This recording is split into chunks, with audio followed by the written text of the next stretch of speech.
Minasan, o Genki desu ka? Aqui é o João. E aqui é a Edi. Watashi tachi mo genki desu yo. Você está ouvindo o episódio 25 do Tanoshi Nihongo Podcast. Este episódio faz parte de uma série em que a gente estuda a gramática e os padrões do japonês, usando como base o livro Minna no Nihongo. E hoje começamos um novo capítulo, o de número 7. Se você chegou agora, vale avisar que já temos 24 episódios anteriores. Neles, construímos toda a base necessária para entender o que vem a partir daqui. Então a dica é, só continue se você já ouviu os episódios anteriores, ou se já estudou e domina bem o conteúdo dos 6 primeiros capítulos do livro Minna no Nihongo. Agora, mesmo que você ache que já sabe de tudo, eu recomendo fazer um teste rápido antes de seguir. É um teste com os principais pontos que a gente viu até o capítulo 6. No final, você vai ver sua pontuação e os erros que cometeu. Se tirar menos de 11 pontos, minha sugestão é voltar um pouquinho e revisar os episódios anteriores. Isso vai te ajudar a aproveitar melhor o conteúdo daqui para frente. O link do teste está na descrição deste episódio ou lá no nosso perfil nas redes sociais. Isso mesmo! Vamos controlar nossa ansiedade em querer aprender tudo de uma única vez. Afinal, construir um conhecimento não é igual macarrão instantâneo que fica pronto em 3 minutos. Neste ponto eu tenho que concordar. Claro que tem que concordar. E eu já falei alguma bobagem aqui nesse podcast? Não responda. Falando então sobre o tema deste episódio, hoje vamos estudar juntos mais uma função da partícula D que foi introduzida no capítulo anterior. Naquela ocasião, a gente viu que ela era usada para indicar o lugar onde uma ação acontece. Mas dessa vez, vamos conhecer outras formas de usar essa partícula, que também são muito importantes no dia a dia. E como sempre, a gente recomenda que você acompanhe este episódio com o material de apoio que preparamos. Lá você encontra os padrões gramaticais, as frases que vamos estudar e ilustrações que ajudam a fixar melhor o conteúdo. Para acessar, é só clicar no link que está na descrição deste episódio e fazer o download. Bom, então vamos começar logo, que hoje ainda tenho que levar meu gato para a aula de lambada. Não, pera aí. Como é que é? É isso mesmo! Ele já está até ensaiando umas apresentações. Você precisava ver. Tá, melhor a gente deixar esse assunto para depois e começar logo o episódio.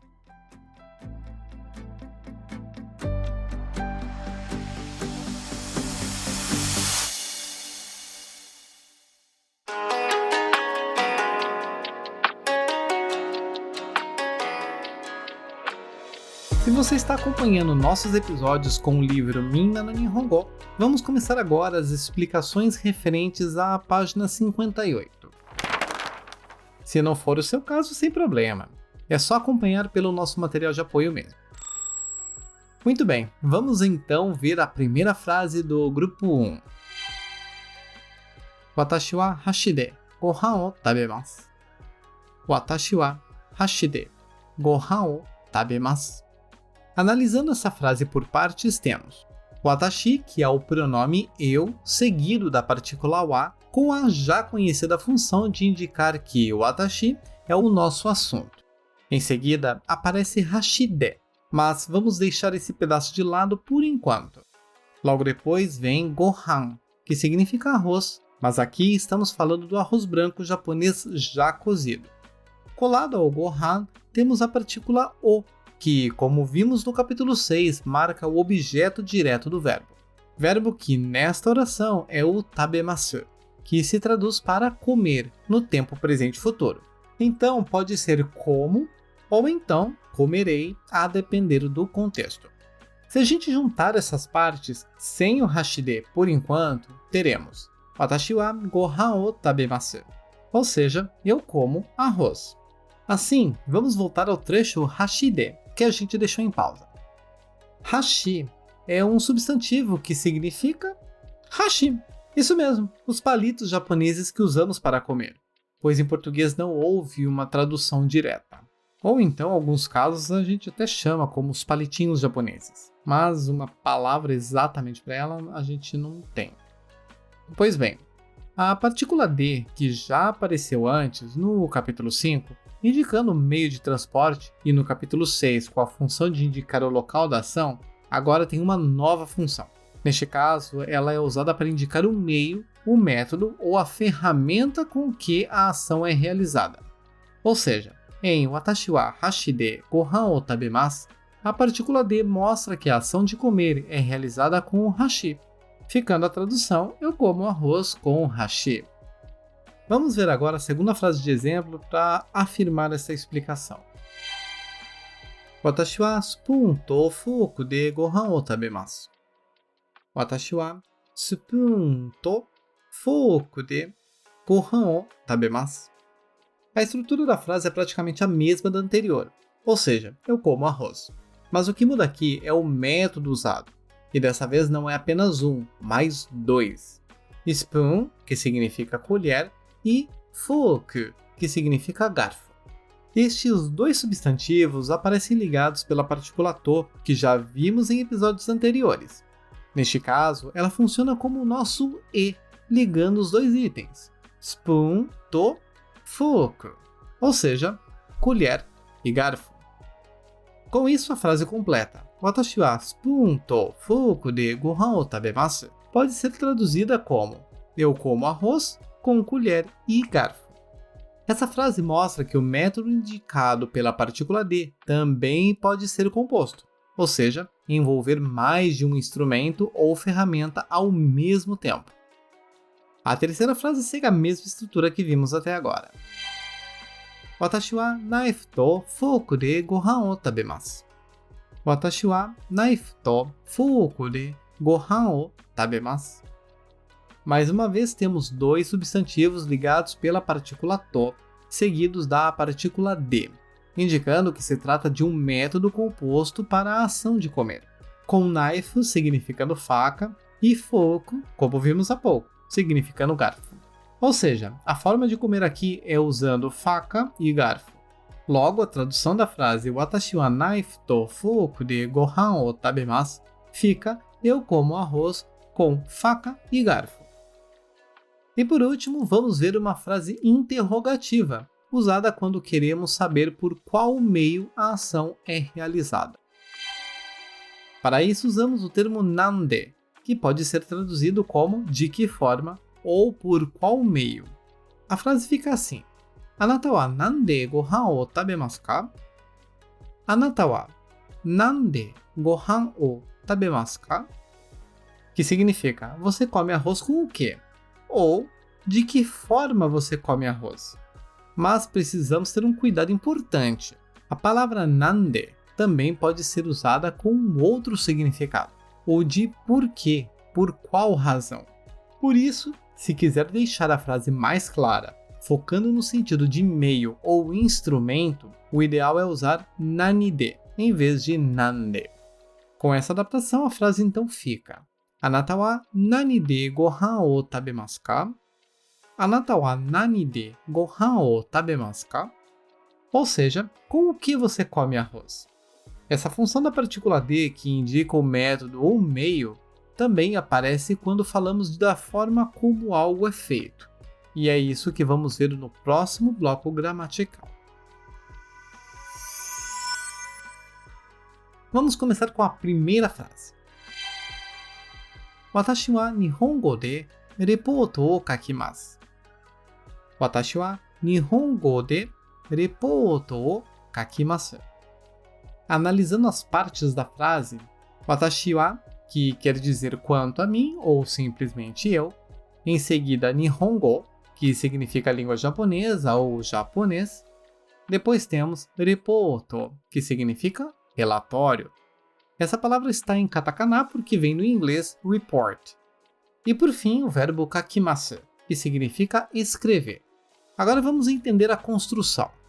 Reporto ou kakimasu quer dizer escrevo o relatório. A partícula o indica que reporto é o objeto direto do verbo kakimasu. Então, watashi wa reporto o kakimasu significa eu escrevo o relatório. Mas com a inclusão de nihongo de, temos um novo elemento. A partícula de agora está indicando a forma como o relatório é escrito, ou seja, em japonês.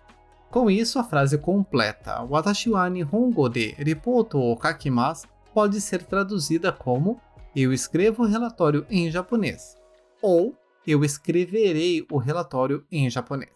Isso porque o verbo na forma mas pode indicar tanto o presente quanto o futuro, dependendo do contexto. Um detalhe sempre importante de lembrar.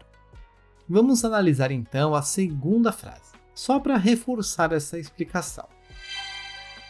Watashi wa eigo de repoto o kakimasu.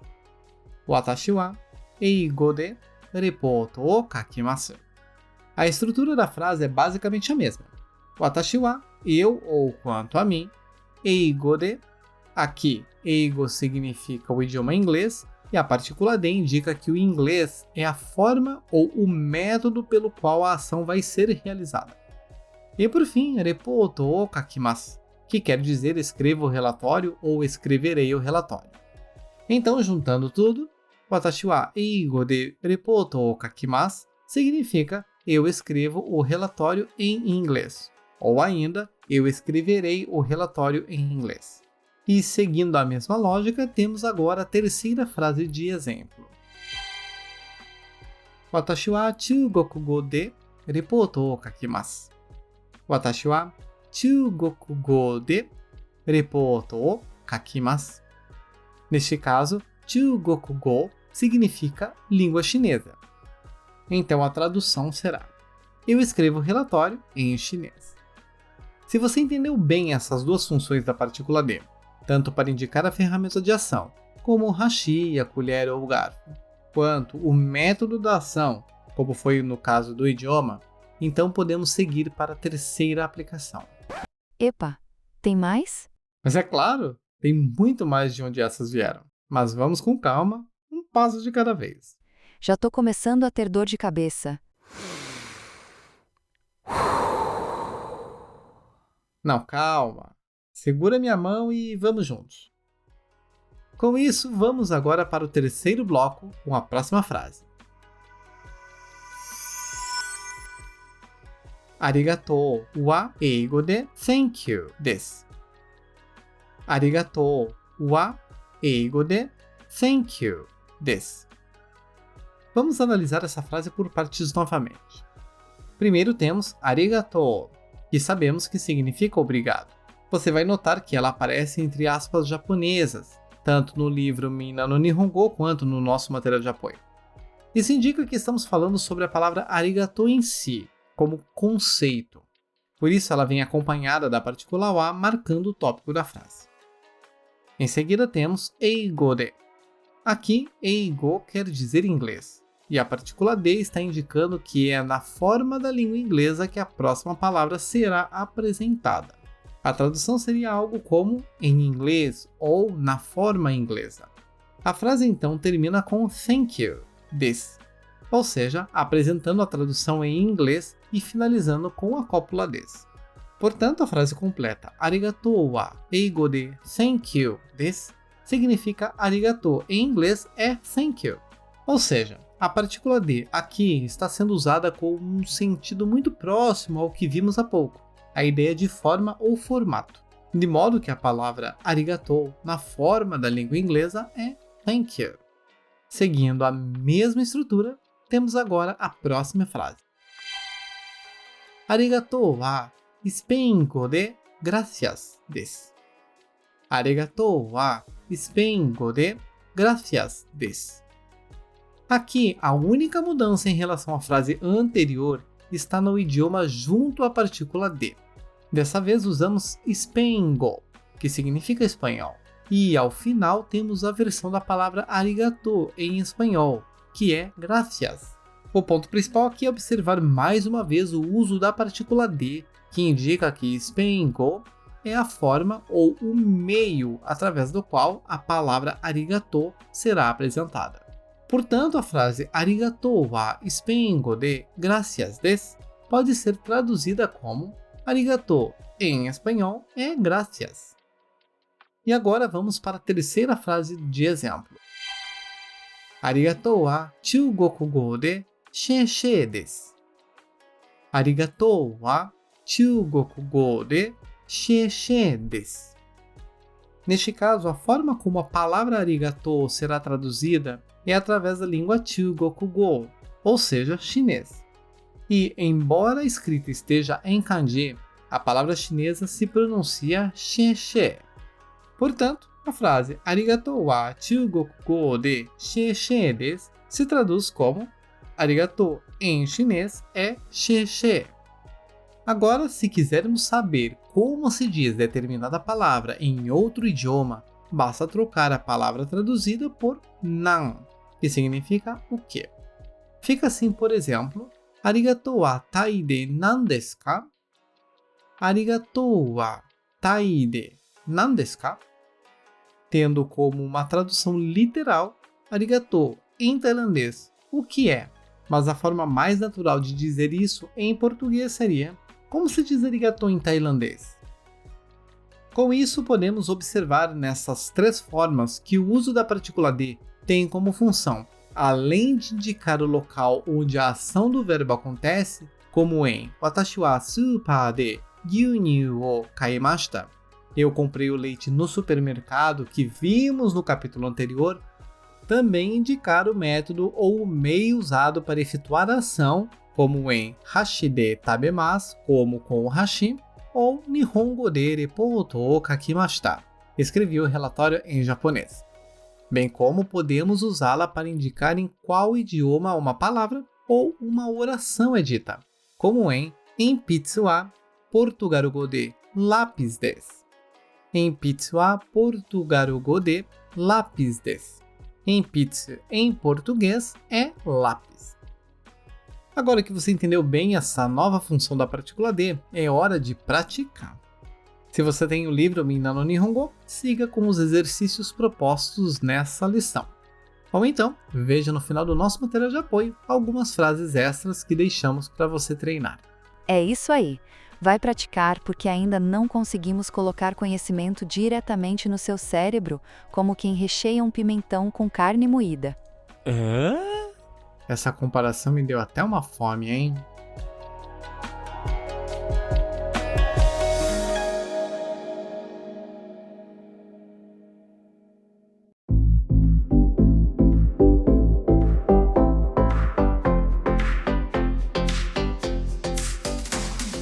Minasan, kyou wa dou deshita ka? E aí, povo, como foi hoje? Espero que a explicação dos assuntos deste episódio tenha ficado claro. Se não, a gente também não se importa. Mentira! Caso não tenha compreendido bem, ouve mais uma vez, reproduza as frases de exemplo e pratique mais um pouco. O qual você pode fazer, como eu disse, através dos diversos exercícios disponíveis no próprio livro Minna no Nihongo, bem como deixaremos algumas novas atividades no final do material de apoio. Tudo isso para te ajudar na sua jornada de estudo da língua japonesa. Afinal, muito mais importante que as explicações dadas neste podcast é o treino que você fará depois, o que realmente te ajudará a fixar o idioma.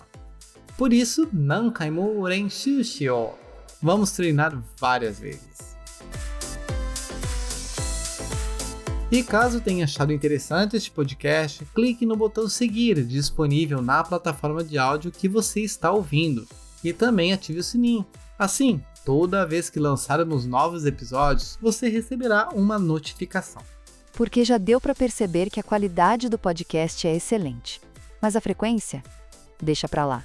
E caso tenha de fato gostado, deixe a sua avaliação através das 5 estrelas no nosso perfil do podcast nesta mesma plataforma de áudio que você está escutando.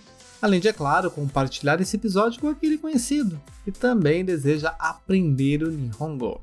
Quero avisar também para você visitar nosso perfil no Instagram, onde postamos sempre que tô de bom humor, alguns exercícios de memorização de vocabulário e frases de acordo com os episódios do nosso podcast. Assim, você pode continuar praticando e melhorando sua compreensão do japonês. Portanto, não deixe de conferir procurando por @tanoshi_pod, com 2 i's, ou clicando no link disponível na descrição do episódio. E por último, nos diga o que está achando dos episódios. Ficamos sempre muito contentes em receber seus comentários. Por fim, agradeço por ter nos ouvido até aqui. Arigatou gozaimashita. E te espero no próximo episódio. Até mais, ouvinte. E lembre-se, nem toda sensação de borboletas no estômago é paixão. Às vezes, é só pum preso mesmo. O pessoal já começou a reclamar dessas piadinhas. Sem contar essa voz eletrônica que você usa. Ah, não estão gostando? Então, reclame na sua casa. Grossa. Tchau, pessoal.